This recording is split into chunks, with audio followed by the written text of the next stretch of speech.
जिस जिह्वा से नाम जप कर रहे हो, अगर नाम का विशेष फल प्राप्त करना है, जल्दी फल प्राप्त करना है, आपको दुखों से बचना है, पाप भस्म करना है, तो झूठ बोलना बंद कर दीजिए। क्या बिगड़ जाएगा आपका? सच्ची बोलने में क्या बिगड़ जाएगा? सच्ची बोलना शुरू करोगे, हिम्मत नहीं रह जाएगी पाप करने की। ये जो पाप करने की तुम्हारी हिम्मत पड़ रही, झूठ बोलने के कारण पड़ रही। नहीं, असत्य संपातक पुंजा, सबसे बड़ा पाप झूठ बोलना।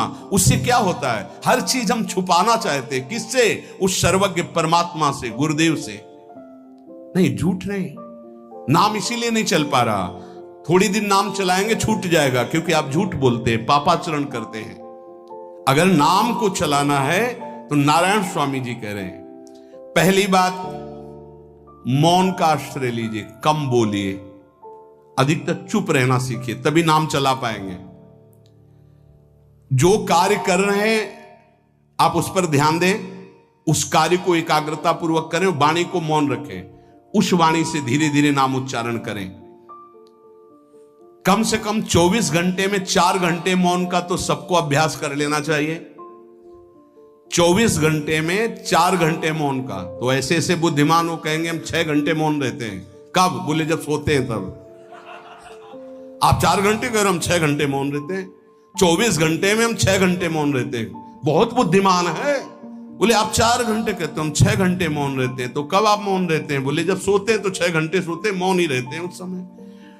मौन जागृत की कह रहा हूं, 4 घंटे का। नारायण स्वामी के बहुत बड़े महापुरुष हुए, तुम 4 घंटे मौन का अभ्यास करो। ऐसा निकालो 2 घंटे, 2 घंटे करके 24 घंटे में 4 घंटे मौन। उस समय हम किसी से बात नहीं करेंगे, नाम जप करेंगे। कार्य करो, कार्य करने के लिए मना नहीं कर रहे हैं। कम बोलो। आजकल लोग अपनी जीवनी शक्ति को बोलने के द्वारा बहुत नष्ट कर रहे हैं, व्यर्थ की बातें करते रहते हैं। 4 आदमी चल रहे हो, आप पीछे चलिएगा, सुनते, बेमतलब की बातें। नाम जब नहीं होगा वो डिलीट नहीं होंगी, वैसे ही बनी रहेंगी, अगले जन्म के लिए तैयार हो रहा है। इसलिए नाम यदि सिद्ध करना है, नाम का फल लेना है, नाम का आनंद लेना है, तो वृथा भाषण बंद करो, बेकार की बात बंद करो। जितना कम बोलने से काम चल जाए उतना। सामने वाले को बोलने दीजिए, आप बीच में नाम चल रहा है जी, नाम चल रहा है। जब कोई आवश्यक बात हुई, पवित्र शब्द बोल दिया, नहीं चुपचाप सुनो ना। उसको लग रहा है कि आप संभाषण करो, मान लो रिश्तेदार है, नातेदार है, मित्र। अब आप व्यवहार में हैं, आप सीधे ये तो नहीं कह सकते हमसे बात मत करो, नहीं, हाँ बात कीजिए, लेकिन आप कम बोलिए, उसको बोलने दीजिए, आप नाम जप कीजिए, जरूरत भर बात कीजिए। बात में भगवान की चर्चा हो तो कोई बात नहीं, अगर प्रपंच की चर्चा है तो बचने की कोशिश कीजिए। अपने संबंधियों, अपने दोस्तों, अपने व्यवहारियों से व्यवहार, दोस्ती, संबंध शिथिल कीजिए, तभी नाम में प्रीति होगी। अगर ये अब हमारे दोस्त आ गए हैं तो फिर वो दोस्त छूट जाएगा नाम, अब बातें शुरू हो गई प्रपंच की। धन्य है ऐसी बुद्धि जो प्रियजनों से भी संभाषण केवल भगवत वाक्यों का, अन्यथा नहीं। इसीलिए इस मार्ग को वर्ण करना बहुत कठिन है। एक ऐसा तुम्हारा निवास स्थान होना चाहिए अलग, जिसमें अपने रिश्तेदार, नातेदार, व्यवहारियों का प्रवेश ना हो। आपकी शैया अलग होनी चाहिए।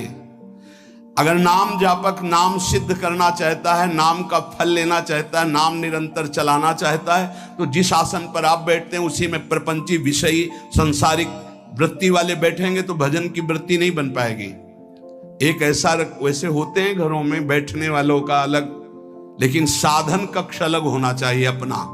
किसी का यदि प्रवेश ना हो तो आप देखेंगे कि आपके साधन के परमाणु आपको वहां बैठते ही तत्काल विक्षेप रहित करके भजन में लगा देंगे। अगर घर में ऐसा कुछ ना हो तो एक आसन अपना अकेला रखिए, जिस पर आप शयन करें वो आसन केवल आपका ही होना चाहिए। अगर वो सार्वजनिक बैठने के लिए ही है, ऐसी व्यवस्था नहीं, तो आसन समेट कर अपना अलग रख दीजिए और दूसरे आसनों पर बैठा लिए, फिर वो आसन हटाकर जब आप शयन करें तो आपका आसन होना चाहिए। इसका बहुत बड़ा प्रभाव पड़ेगा। कोई भी ऐसा दृश्य या पुस्तक ना पढ़ें जो वासनात्मक हो और प्रभु के नाम से आपको विमुख कर दे। अखबार आदि, समाचार आदि, ये हमारे चिंतन को नष्ट करते हैं। अगर नाम जप करना है, निरंतर नाम स्मृति बैठालनी है, एक घटना कई मिनट तक विक्षेप देती है। ऐसा हुआ, कैसे लोग हैं। अब उसमें तो समाचार ही हो रहे हैं, सैकड़ों बातें हो रही, पेपर है तो सैकड़ों बातें लिखी हैं, क्या क्या, अब वो सब दिमाग में भर गई।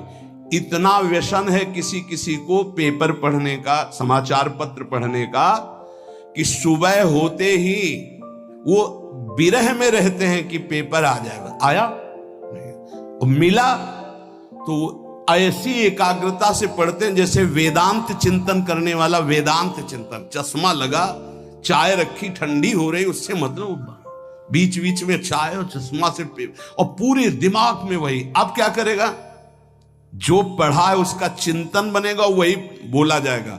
अब जहां चार मिले तो तुम्हें पता है, उत्तर प्रदेश में ये हुआ, मध्य प्रदेश में ये हुआ, चर्चा दिमाग। नाम जापक पूज्य श्री नारायण स्वामी कह रहे हैं, अखबार पढ़ना, दुनिया भर के प्रपंच की जिसमें बातें हैं, ऐसे समाचार, ऐसे टेलीविजन देखना, ये तुम्हारे हृदय में नाम नहीं चलने देंगे, तुम्हारी स्फुरणा को गंदी कर देंगे, बेकार का वक्त खराब होगा। इसलिए अगर आपको पढ़ना ही है तो धार्मिक ग्रंथों को पढ़िए, अपने इष्ट संबंधी ग्रंथों को पढ़िए नाम जपने के लिए। किसी को कभी वचन न दें। पांचवा, बहुत बहुत पॉइंट की बात करें, यदि आपने किसी को वचन दे दिया और पूरा नहीं किया तो भजन का फल वहां जाएगा, ध्यान रखना। यही हमसे सब त्रुटियां होती रहती है अपने लोगों से। जाओ आज से बाद वचन दे दिया, हम ऐसा नहीं करेंगे, नहीं करेंगे चाहे मर जाएं। और अपने लोग ऐसे फिसड्डी हैं कि शाम के वचन देते हैं और सुबह फिसल जाते हैं। 2-4 दिन बोलते बहुत चला, फिर फिसल जाते हैं। बोले कसम से आज से ऐसा नहीं करेंगे। तो आप इसको खिलवाड़ न समझे, आपके सुकृत नष्ट हो रहे हैं, वासना आपके सुकृतों को नष्ट कर रही। दूसरा, जैसे आपने किसी से कहा कि मैं शाम के 5 बजे आ जाऊंगा, तो 5 बजने में 5 मिनट कम होने पर आपको पहुंच जाना चाहिए, 5 मिनट ओवर होने पर नहीं, उसके पहले ही आपको ऊपर। यह संतों के जीवन में देखा गया है। समय का बहुत बड़ा जीवन में अस्तित्व है। अगर आप किसी को समय दें, फिर उसमें प्रमाद स्थिति नहीं होनी चाहिए। 5 मिनट पहले पहुंचिए। समय दिया है किसी को तो 5 मिनट पहले, उसको इंतजार ना करना पड़े। रात को सोते समय नाम जापक उपासक विचार करे, मेरा नाम किन किन कार्यों में छूटा, मेरे से कौन कौन सा पाप हुआ, मैंने कौन सी आज गलती की जो नहीं करना चाहिए, और उसे डायरी में नोट करे। नारायण स्वामी कह रहे हैं दूसरे दिन सावधानी पूर्वक वो गलतियां ना होने पावे जो हमने आज की। जब उपासक सत्य बोलना स्वीकार करता है तो उसके हृदय में डर जागृत हो जाता है। ध्यान रखना, डर ये माया के द्वारा प्रेरित है। अगर व्यापार में सत्य बोलेंगे तो पैसा अधिक नहीं आएगा, अगर हम सत्य बोल दिए तो डांट लगेगी, अगर हम सत्य बोल दिए तो सब लोग जान जाएंगे मैं ऐसा गंदा हूं। सच्ची मानिए, सत्य बोलने का नियम ले लीजिए, आप निष्पाप हो जाएंगे, आप महात्मा बन जाएंगे अंदर से। कोई भी पापाचरण आपके जीवन में नहीं रह जाएगा। भगवान का नाम सत्य है, उस नाम को चलाने के लिए झूठ बोलने वाला नाम को कैसे चला सकता है। सत्य बोलने से यदि तुम्हारा नुकसान हो रहा है तो तुम सह जाइएगा। नारायण स्वामी कह रहे हैं उससे बड़ा लाभ आपको श्री भगवान प्रदान करेंगे। आप सत्य बोलिए। आजकल भगवान पर विश्वास नहीं, इसलिए झूठ पर विश्वास है। कलयुग की ऐसी प्रेरणा है कि सब झूठ बोलने लगे हैं। कोई डरता ही नहीं झूठ बोलने में, पूरा का पूरा। जैसे नहीं कहते कुछ तो सत्य होगा, ऐसे ऐसे महानुभाव हैं कि 100% झूठ बोल जाते हैं, 100%। धन्य है मोबाइल जो झूठ बुलाने में बहुत प्रवीण है, बहुत प्रवीण है। अरे भाई हम नहीं मिल सकते, आज हमारा मन नहीं है, खत्म खेल हो गया, सत्य बात है, नहीं मिल सकते आपसे, मत उठाओ फोन। अगर तुम्हें झूठे ही बोलना है तो फोन क्यों उठाओ? नहीं बोलेंगे, नहीं उठाएंगे तो समझ जाएगा कि उनकी रुचि नहीं। ये झूठ क्यों बोलना, सत्य बोलो। झूठ से यदि आप बच गए तो आपके जिह्वा पे नाम निरंतर चलने लगेगा। ये झूठ ही नाम नहीं चलने दे रहा। असत्य आचरण, छुपाने की वृत्ति, असत्य भाषण, ये नाम में प्रीति नहीं। किसी को भी फुसलाने के लिए झूठ मत बोलिए। सत्य बोलने का अभ्यास कर लिए तो पापी जीव भी महात्मा बन जाए। सत्य आवश्यक है। एक बड़े कागज पर ऐसी जगह लिख के रख लो जहां तुम उठते बैठते देखते हो कि मुझे सत्य बोलने का नियम लेना है, झूठ नहीं बोलना है। सत्य साधन कर लो, फिर देखो नाम कैसे चलता है। तपस्या, बड़े बड़े पुण्य, बड़े बड़े तीर्थ स्नान उतना पवित्र नहीं करेंगे जितना सत्य बोलने से होगा। पर बहुत कठिन है इस समय सत्य बोलना। मतलब बात बात पे असत्य का ही वर्ताव हो रहा है, असत्य का अच्छा, ये कोई संसारी आदमी में नहीं, कुछ ऐसे होंगे जो सत्य की वार्ता करते नहीं। प्रायः क्या जाता है, झूठ बोलने में बोल दिया और सामने वाला राजी हो गया, हम निकल गए। लेकिन सत्य ना होने के कारण आप में सत्य आचरण, सत्य स्वरूप भगवान का नाम, भगवान को कहा गया सत्य नारायण, वो नाम नहीं चलेगा। भजन करने का पहला साधन है सत्य बोलना। जबान से सत्य बोला जाए। और भजन की संख्या प्रारंभ में जरूर लेनी चाहिए। यदि 10 माला का नियम लिया, 20 माला का नियम लिया, तो उसे निर्वाह करो। जैसे यहां शरणागति मंत्र मिलता है तो 11 माला प्रारंभ में दी जाती कि आपको करना ही है, ज्यादा हो जाए वो ठीक, 11 से कम वो कभी जीवन में नहीं। अपने जीवन में गुरु आज्ञा 11 माला तो करनी है, हर समय करना है।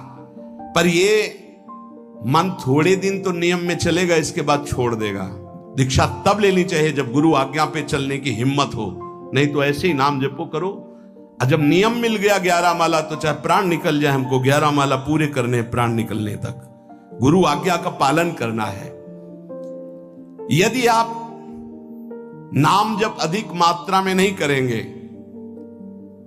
तो जो आपको नाम मिला है उसका फल आपको अनुभव में नहीं आएगा। क्यों? क्योंकि नाम का हिस्सेदारी होती है, भजन की हिस्सेदारी होती है। जैसे किसी ने प्रणाम किया, वो भजन लिया। गृहस्थी को इसीलिए मना किया कि रास्ते में परिक्रमा मार्ग में हलवा पूड़ी ये सब बट रहा है, हाथ मत फैलाओ। वो दान कर रहा है, सुकृत कर रहा है, और कोई दूसरे ले विरक्त आदि। आप अपने भूख मिटाने के लिए 4 रुपया के चना लेके भले पालो, लेकिन दूसरे के द्वारा दिया हुआ हलवा मत पाओ। यहां धाम आए हो, भगवत कमाई करने आए हो, यहां नाम जप करो, कष्ट सहकर परिक्रमा दो। हो सके 4 रुपए की वस्तु लेकर के आप पशु पक्षियों को पवा दो, किसी एक का पेट भर, तुम मत पाओ दूसरे का। तुम चाहो तो उपवास कर सकते हो, या प्राण पोषण के लिए रूखा सूखा थोड़ा खा लो। ये दूसरे के आराम से धाम में हम आए 2-4 दिन खूब खाए पिए नहीं, भागीदारी हो जाएगी तुम्हारे पुण्यों की। वहां ऐसे फ्री नहीं है कुछ।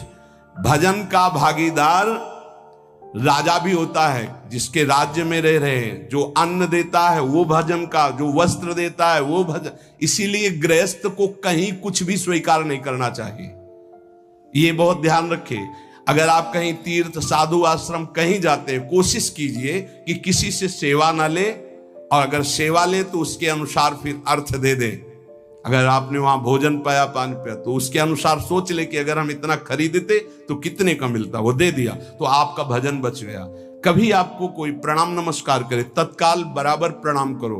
किसी को अपना भजन का हिस्सेदारी नहीं, सबका मंगल हो। ये भजन जितना बढ़ेगा तो आपको भगवदाकार कर देगा। दिन रात 24 घंटे में 21,600 श्वास चलती है। 21,600 श्वास में 6 घंटा तो सोने के चले जाते, उसमें तो चेतना नहीं रहती।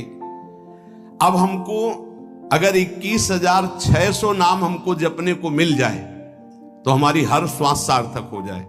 जो हम 5-6 घंटा सोते हैं उसमें जिनका अभ्यास है तो बात अलग है, नहीं तो वो व्यर्थ जाती हैं।